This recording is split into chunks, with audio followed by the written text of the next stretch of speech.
Прецизирање на постапката за разрешување на председателот и појаснување на терминот истакнат правник се дел од клучните измени кои ги предвидуваат измените на Законот за судски совет. По скандалозното разрешување на Дамева, кое подоцна беше поништено од управниот суд, сега се прецизира јасна процедура според која постапката за разрешување може да започне врз основа на образложение од најмалку 4 членови на советот со право на глас, а таа ќе биде јавна и јавноста во никој случај нема да биде исклучена.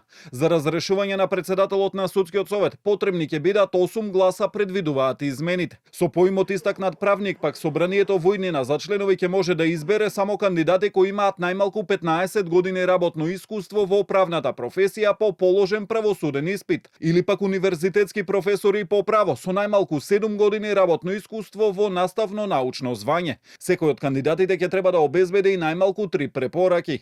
Председателот на судскиот совет Александар Камбовски вели дека се задоволни со дел од решенијата на кои работеше работната група, но со дел и не се согласувале без да образложи конкретно. Со дел од тие решенија се сложувавме, со дел не се сложувавме, дадовме и предлози наши, епилогот кој ќе биде на законов ќе видиме, нели тоа следува.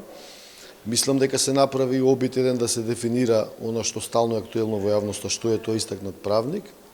Мислам дека сега со овој закон до некаде, колку е тоа можно, ќе се успее да се каже што е тоа истакнат правник, односно да се дадат некои критериуми. Задоволни од предложените решенија се и дел од невладините кои учествуваа во работната група, бидејќи оценуваа дека со нив се опфатени најголем дел од препораките на оценската мисија на Европската комисија. Министерството за правда законот го објави на НРК дека може да се оставаат за белешки 1 месец, а предлогот е доставен на мислење и до Венецијанската комисија.